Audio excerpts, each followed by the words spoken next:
स्वागत है आपका एक बार फिर से डार्क इकोज पर। आज की कहानी की शुरुआत होती है एक छोटे से गांव चंद्रपुर से। यह गांव अपने घने जंगलों और पुरानी हवेलियों के लिए मशहूर था। गांव के लोग रात में जल्दी अपने घरों में लौट आते थे, क्योंकि वे मानते थे कि गांव के पास वाले जंगल में एक श्रापित आत्मा भटकती है, जिसे लोग अधजली चुड़ैल के नाम से जानते थे। कोई भी उस जंगल के पास जाने की हिम्मत नहीं करता था, खासकर रात के समय। कई सालों से यह मान्यता चली आ रही थी कि अधजली चुड़ैल की आत्मा उन लोगों का पीछा करती है जो रात में उस जंगल में जाते हैं। यह आत्मा न सिर्फ खतरनाक थी बल्कि बेहद रहस्यमयी भी थी। तो आइए सुनते हैं इस खौफनाक चुड़ैल की दुख भरी दास्तान।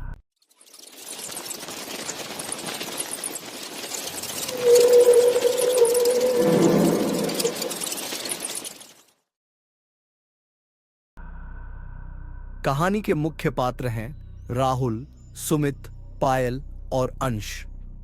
ये चारों दोस्त कॉलेज की पढ़ाई पूरी करने के बाद गांव में छुट्टियां बिताने आए थे। शहर के जीवन में व्यस्त होने के कारण उन्हें गांव का सुकून बहुत भाया, लेकिन इस सुकून के बीच वे कुछ रोमांच की तलाश में थे। गांव में बिताए पहले कुछ दिन तो उन्होंने आराम से बिताए, लेकिन चौथे दिन उनकी उत्सुकता ने एक नई दिशा ले ली जब उन्होंने गांव के बुजुर्गों से अधजली चुड़ैल की कहानियां सुनी। राहुल ने उत्सुकता से पूछा, अरे दादाजी, ये अधजली चुड़ैल की कहानी क्या है? आप लोग इतना डरते क्यों हैं?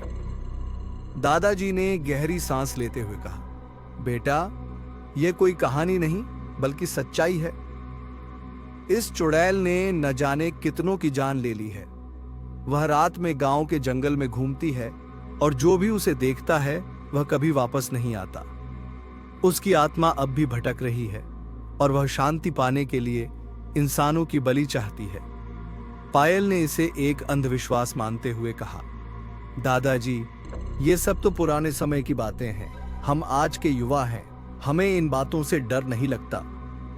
लेकिन अंश ने पायल की बात को काटते हुए कहा, हम भी यह साबित कर सकते हैं कि यह सब झूठ है। क्यों ना हम उस जंगल में जाकर देखें, इससे हमारी छुट्टियां भी रोमांचक बन जाएंगी।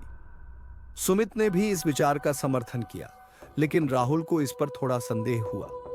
फिर भी दोस्तों की जिद के सामने उसने हार मान ली और उन्होंने योजना बनाई कि वे रात में जंगल का दौरा करेंगे। रात के 11 बजे चारों दोस्तों ने अपना सफर शुरू किया। जंगल के पास पहुंचते ही हवा में अजीब सी ठंडक महसूस होने लगी। उनके पास टॉर्च और मोबाइल थे, जिनके सहारे वे जंगल के अंदर बढ़ते जा रहे थे। जंगल के अंदर का माहौल अजीब था। वहां की चुप्पी और अजीब सी आवाजें उन्हें असहज कर रही थीं, लेकिन वे एक दूसरे का हौसला बढ़ाते हुए आगे बढ़ते रहे। जंगल के अंदर बढ़ते ही राहुल ने अचानक एक छाया देखी जो कुछ दूरी पर पेड़ों के बीच में से गुजरी। उसने अपनी टॉर्च उस दिशा में डाली, लेकिन कुछ भी साफ दिखाई नहीं दिया। उसे लगा कि शायद उसकी आंखों का धोखा है, परंतु जैसे ही वे और आगे बढ़े, उन्हें हवा में जलने की बदबू महसूस होने लगी। यह बदबू इतनी तीव्र थी कि उन्हें लगा जैसे उनके चारों ओर कुछ जल रहा हो। पायल ने घबराते हुए कहा, यह बदबू कैसी है? क्या यहां सच में कुछ जल रहा है?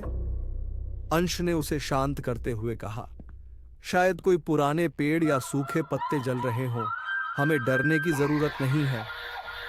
लेकिन जैसे जैसे वे आगे बढ़ते गए, उन्हें जंगल के अंदर एक पुराना खंडहर दिखाई दिया। यह खंडहर किसी प्राचीन मंदिर जैसा लग रहा था, जिसके चारों ओर झाड़ियों और बेलों ने उसे ढक लिया था। खंडहर के ऊपर एक पत्थर की मूर्ति थी जो अधजली अवस्था में थी।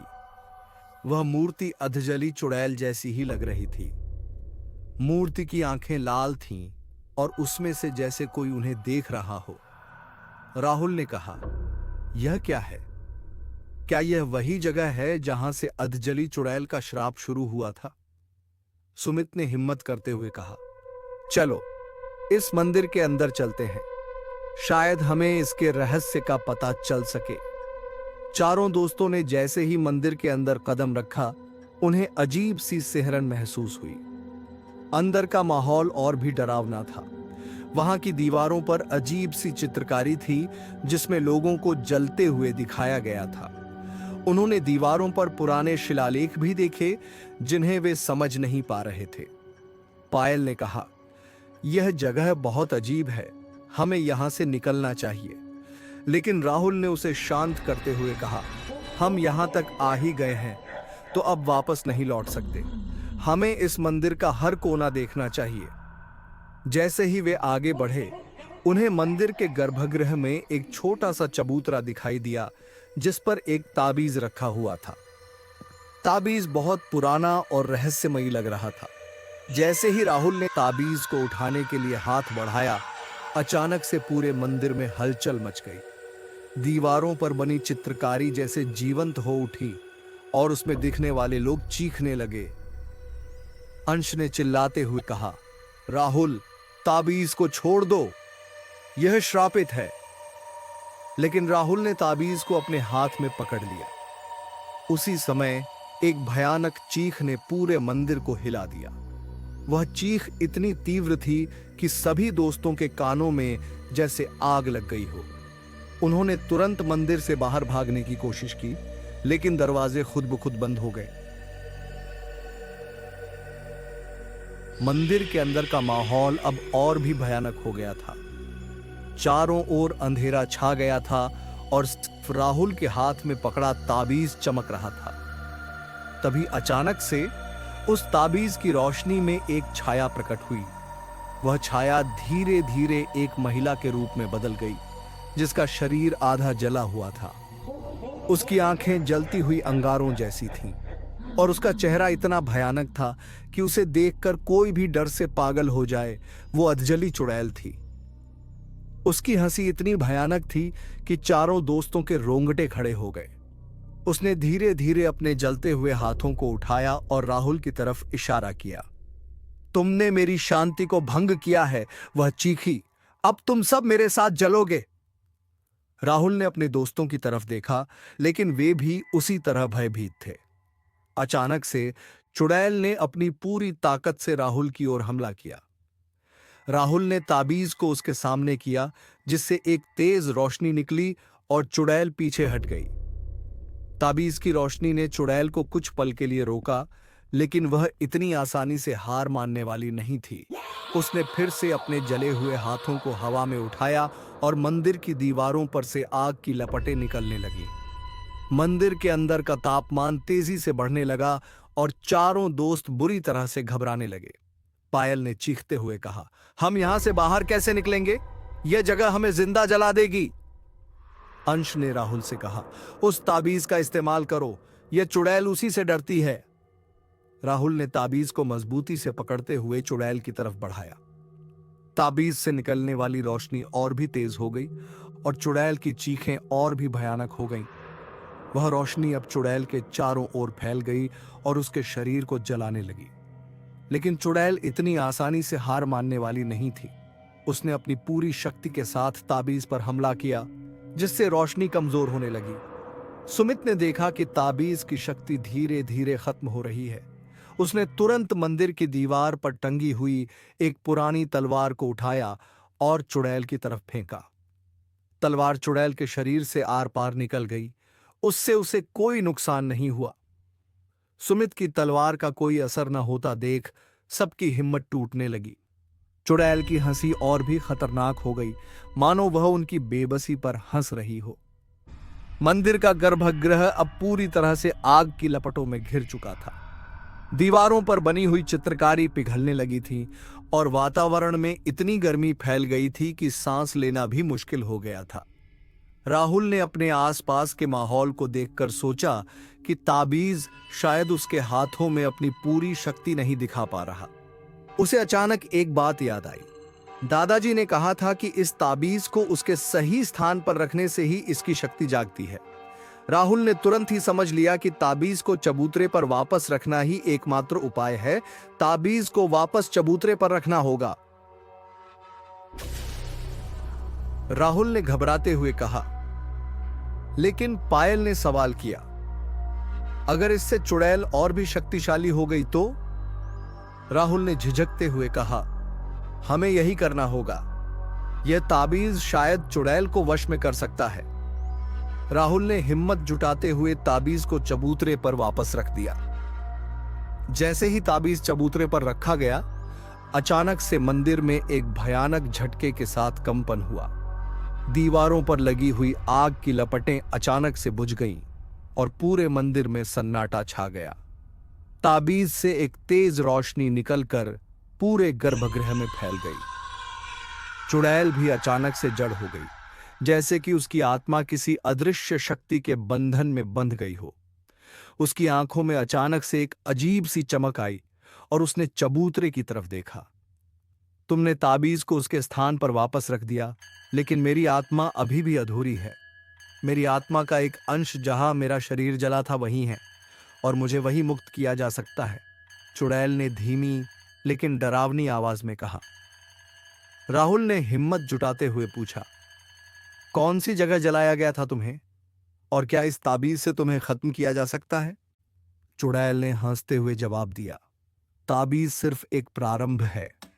इसके अंदर वह शक्ति छिपी है जो मुझे बांध सकती है, लेकिन मेरा असली अंत तभी हो सकता है जब तुम उस स्थान को खोज निकालो जहां मेरी आत्मा जलकर धुआं धुआं हो गई थी। वहां पर एक विशेष मंत्र लिखा हुआ है जो मुझे हमेशा के लिए मुक्त कर सकता है या फिर हमेशा के लिए श्रापित कर सकता है। आत्मा थोड़ा रुककर गुस्से में बोली, मुझे बदला लेना है उस दुष्ट तांत्रिक और उसके चेलों से जिन्होंने मुझे जलाकर मार डाला था। मैं अब मुक्त होना चाहती हूं क्योंकि वे सभी दुष्ट अब अपना शरीर छोड़ चुके हैं। इस श्राप की वजह से मैं उनका कुछ नहीं बिगाड़ सकी। मुक्त होकर आत्मा लोक में जाकर मैं उनसे बदला लूंगी। दशकों बीत गए। मुझे यहां भटकते हुए चुड़ैल चिल्लाकर बोली। राहुल, सुमित, पायल और अंश अब जान गए थे कि उन्हें एक नई यात्रा पर निकलना होगा। अब उन्हें उस स्थान को खोज निकालना था जहां चुड़ैल की आत्मा ने पहली बार अपने श्राप को पाया था। लेकिन यह स्थान कहां था, यह उन्हें नहीं पता था। मंदिर के अंदर लिखे हुए शिलालेखों में से कोई भी शिलालेख इस रहस्य को उजागर कर सकता था। अंश ने ताबीज को देखते हुए कहा, हमें जल्दी से यह पता लगाना होगा कि वह स्थान कहां है। अगर हम यहां ज्यादा देर रहे तो यह चुड़ैल फिर से शक्तिशाली हो सकती है। राहुल ने शिलालेखों को ध्यान से पढ़ना शुरू किया। एक शिलालेख ने उसकी नजर खींची जिसमें एक पुराने गांव की ओर इशारा किया गया था जिसका नाम नागवन था। इस गांव का जिक्र पहले कभी नहीं हुआ था और यह साफ था कि यह गांव अब नहीं है। यहां लिखा है कि नागवन गांव ही वह जगह है जहां अधजली चुड़ैल का श्राप शुरू हुआ था। हमें वहां जाना होगा, राहुल ने कहा। सुमित ने कहा, लेकिन यह गांव अब कहां है? यह तो मानचित्र पर भी नहीं दिखता, राहुल ने कहा। हमें इस जगह के बारे में गांव के बुजुर्गों से पूछना होगा, शायद वे हमें इस बारे में कुछ बता सकें। चारों दोस्त ताबीज को लेकर जैसे तैसे मंदिर से बाहर निकले और तुरंत गांव की ओर दौड़ पड़े। गांव के लोग अब भी अपने अपने घरों में सो रहे थे, लेकिन चारों दोस्तों की चिंता और डर ने उन्हें चैन से बैठने नहीं दिया। उन्होंने तुरंत दादाजी के घर का रुख किया, जो गांव के सबसे बुजुर्ग और समझदार व्यक्ति थे। दादाजी ने जब उनकी बात सुनी तो उनका चेहरा सफेद पड़ गया। उन्होंने कांपते हुए कहा, नागवन गांव? वह तो कई साल पहले ही बर्बाद हो गया था। वहां कोई नहीं जाता। वह जगह पूरी तरह से श्रापित है, पायल ने कहा। लेकिन दादाजी, हमें वहां जाना होगा। वही एकमात्र जगह है जहां हम इस श्राप को खत्म कर सकते हैं। दादाजी ने धीरे धीरे सिर हिलाया और कहा, अगर तुम सच में उस गांव में जाना चाहते हो तो मैं तुम्हें वहां तक ले जा सकता हूं, लेकिन याद रखना, जो लोग वहां गए वे कभी वापस नहीं आए। राहुल, सुमित, पायल और अंश ने साहस जुटाकर दादाजी के साथ नागवन गांव की ओर यात्रा शुरू की। रात का समय था और गांव के चारों ओर एक अजीब सी चुप्पी फैली हुई थी। जंगल और भी घना हो गया था और पेड़ों की शाखाएं हवा में अजीब तरीके से हिल रही थीं, मानो कोई अदृश्य शक्ति उन्हें नियंत्रित कर रही हो।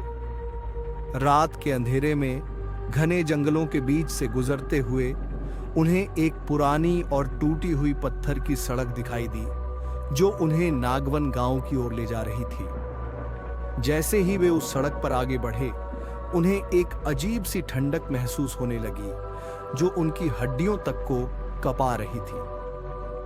गांव की दहलीज पर पहुंचते ही उन्हें चारों ओर सूखे पेड़ों और ध्वस्त हो चुकी झोपड़ियों का ढेर दिखाई दिया। पूरा गांव बर्बादी की तस्वीर था। वहां किसी भी जीवित इंसान का नामो निशान नहीं था।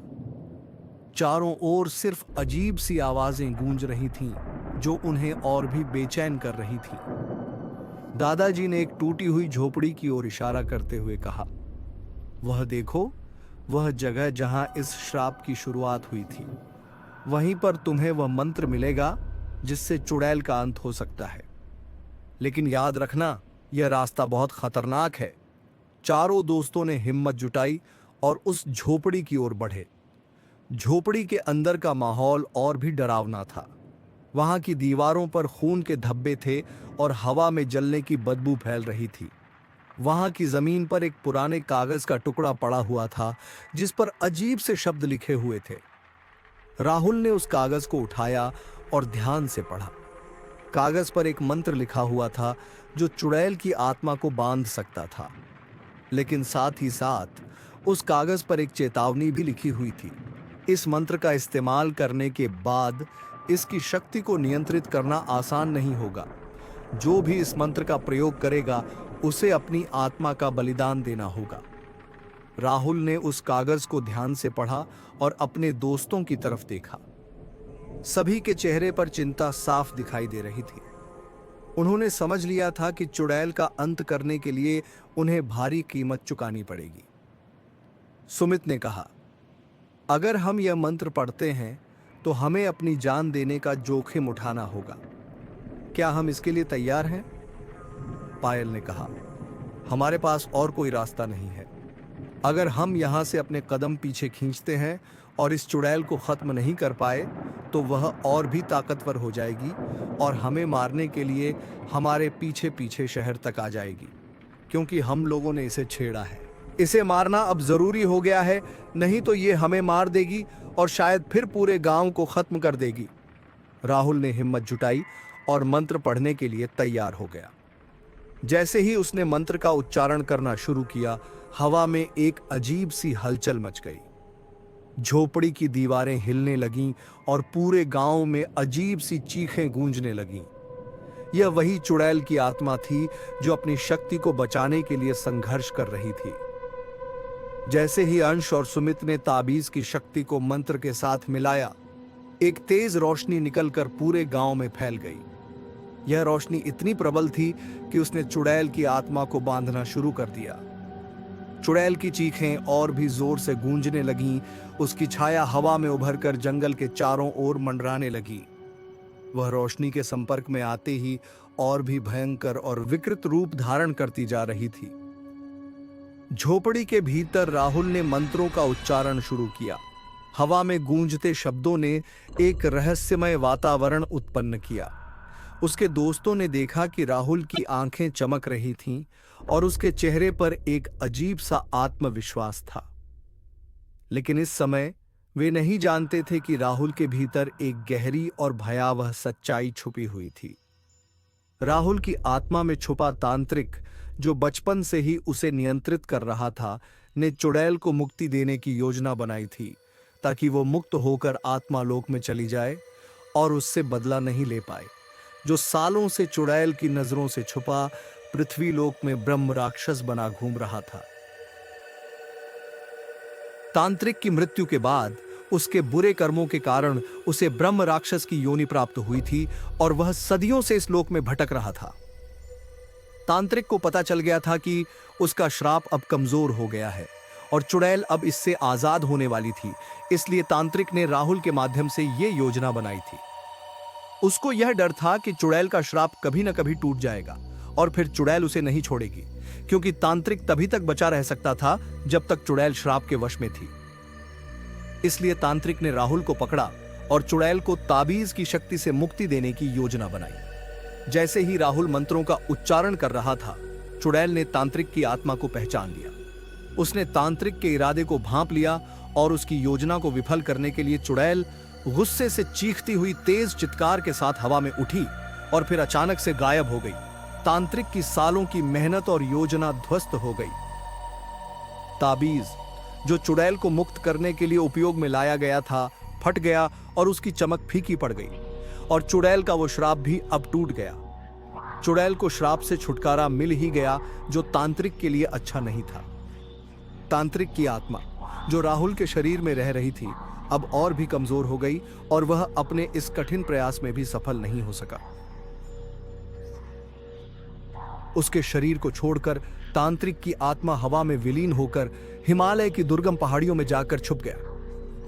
इस पूरे घटनाक्रम से चारों दोस्तों की स्थिति अत्यंत गंभीर हो गई। उनके शरीर थकावट और तनाव से चूर हो गए थे और वे एक एक कर बेहोश हो गए। सुबह की हल्की किरणें धीरे धीरे कमरे के अंदर फैल रही थीं और चारों दोस्त धीरे धीरे होश में आने लगे। राहुल ने आंखें खोलीं और देखा कि वे अपने गांव के चिकित्सालय में थे। उसे रात को जो कुछ हुआ याद आया। उसने बताया कि उसे कभी महसूस नहीं हुआ था कि तांत्रिक उसे कंट्रोल कर रहा था, पर हाँ, हल्का सा एहसास जरूर रहता था गांव की तरफ खिंचाव का। उसने धीरे से नजरें घुमाकर देखा कि चारों ओर कुछ ग्रामीण और डॉक्टर थे जो उनकी हालत पर नजर रखे हुए थे। दादाजी भी उनके पास खड़े थे, जिनका चेहरा राहत और चिंता से भरा हुआ था। दादाजी ने राहत की सांस लेते हुए कहा, तुम लोग अब सुरक्षित हो। तुम्हारी जान बच गई है, लेकिन तुम्हारी हालत बहुत खराब है। तुम्हें बहुत ही खतरनाक चीजों का सामना करना पड़ा है। राहुल ने धीरे धीरे उठते हुए पूछा, दादाजी, क्या वो अब भी कहीं आसपास है? दादाजी ने सिर झुकाकर कहा, नहीं, पर चुड़ैल अब और भी खतरनाक हो चुकी है, क्योंकि अब वह श्राप के बंधन से आजाद हो गई और वो अपना बदला उस तांत्रिक की आत्मा से लेकर रहेगी। तुम्हारी यात्रा ने उसकी आत्मा को शांति दी है। अब हमें राहत मिली है, लेकिन याद रखो, जो कुछ भी तुमने देखा और अनुभव किया, वह केवल एक शुरुआत था। यह सब हमें बताता है कि हमारी दुनिया में बहुत सारी रहस्यमय शक्तियां हैं, जिनका सामना हमें बहुत ही सजगता से करना चाहिए। सुमित ने थके हुए स्वर में कहा, हमने जो भी देखा उससे हम सबकी सोच बदल गई है। अब हम जानते हैं कि हमें इन रहस्यों का सम्मान करना चाहिए और बिना सोच समझे कदम नहीं उठाना चाहिए। पायल ने कहा, हमने अपनी छुट्टियां निश्चित रूप से रोमांचक बनाई, लेकिन इसने हमें एक महत्वपूर्ण सबक भी सिखाया कि कभी भी ऐसी कहावत को हल्के में नहीं लेना चाहिए। अंश ने गंभीरता से कहा, हमारे साथ बहुत कुछ हुआ, लेकिन हमें सबक यही मिला कि किसी भी रहस्यमय चीज का सामना करते समय हमें साहस, संयम और समझदारी से काम लेना चाहिए। अब हम जानते हैं कि हमारी यात्रा खत्म नहीं हुई है, हमें आगे भी सावधान रहना होगा। राहुल ने दादाजी की तरफ देखा और कहा, हम अब क्या करेंगे? क्या हमें अभी भी किसी और चीज का सामना करना पड़ेगा? दादाजी ने मुस्कुराते हुए कहा, हमने अभी एक रहस्य को सुलझाया है, लेकिन हमें यह भी समझना होगा कि हमारी दुनिया में और भी रहस्यमय चीजें हैं। तुम्हारी इस यात्रा ने हमें बहुत कुछ सिखाया है। अब तुम्हें अपनी जिज्ञासा को सीमित करके चलना होगा। दादाजी वही कुर्सी पर बैठकर थोड़ा सोचकर उनको चुड़ैल के बारे में विस्तार से बताते हैं कि आखिर वो तांत्रिक उस चुड़ैल के पीछे क्यों पड़ा है। वो कहना शुरू करते हैं, चुड़ैल का असली नाम रागिनी था। एक साधारण लड़की थी जो एक छोटे से गांव में रहती थी। वह अपने रूप और गुणों के कारण गांव में बहुत प्रसिद्ध थी, लेकिन उसकी सुंदरता और बुद्धिमानी को लेकर गांव के कुछ लोग उससे जलने लगे थे। क्योंकि रागिनी ही गांव में सबसे ज्यादा पढ़ी लिखी थी, इसलिए गांव के तांत्रिक, जिसे अपनी शक्ति और प्रतिष्ठा पर गर्व था, उसे अपने रास्ते का रोड़ा मानता था, क्योंकि रागिनी की वजह से तांत्रिक गांव वालों को बेवकूफ बनाकर ठग नहीं पाता था। रागिनी का विवाह गांव के एक युवा किसान अजय से हुआ था। दोनों का जीवन खुशहाल था, लेकिन तांत्रिक की ईर्ष्या और घृणा बढ़ती जा रही थी। एक दिन उसने रागिनी पर झूठे आरोप लगाकर उसे चुड़ैल घोषित कर दिया। तांत्रिक ने गांव वालों को भ्रमित कर दिया कि रागिनी काले जादू से गांव को नुकसान पहुंचा रही है, भय और अंधविश्वास से ग्रस्त गांव वालों ने तांत्रिक के बहकावे में आकर रागिनी को श्राप दिलवा दिया। तांत्रिक ने रागिनी को एक काले जादू का श्राप दिया जिससे उसकी आत्मा कभी भी शांति नहीं पा सकेगी। गांव वालों के दबाव में उन्होंने रागिनी को उसकी झोपड़ी में बांध दिया और उसे जीवित ही जला दिया। उसकी जलती हुई चीखें झोपड़ी में गूंजती रहीं और उसकी आत्मा उस जगह से कभी मुक्त नहीं हो पाई। रागिनी की आत्मा अधजली चुड़ैल के रूप में बदल गई क्योंकि उसका शरीर पूरी तरह नहीं जला था। उसका आधा शरीर जला हुआ था और उसकी आत्मा को तांत्रिक के श्राप के कारण शांति नहीं मिली। इसी कारण वह आत्मा भटकती रही, अपने साथ हुए अन्याय और पीड़ा के कारण बदले की आग में जलती रही। इतना कहकर दादाजी ने चारों दोस्तों को आशीर्वाद दिया और उन्हें उनकी आगे की यात्रा के लिए शुभकामनाएं दी। जल्द ही चारों दोस्त स्वस्थ होकर दादाजी का आशीर्वाद लेकर शहर लौट गए। दोस्तों, यह था कहानी का पहला भाग।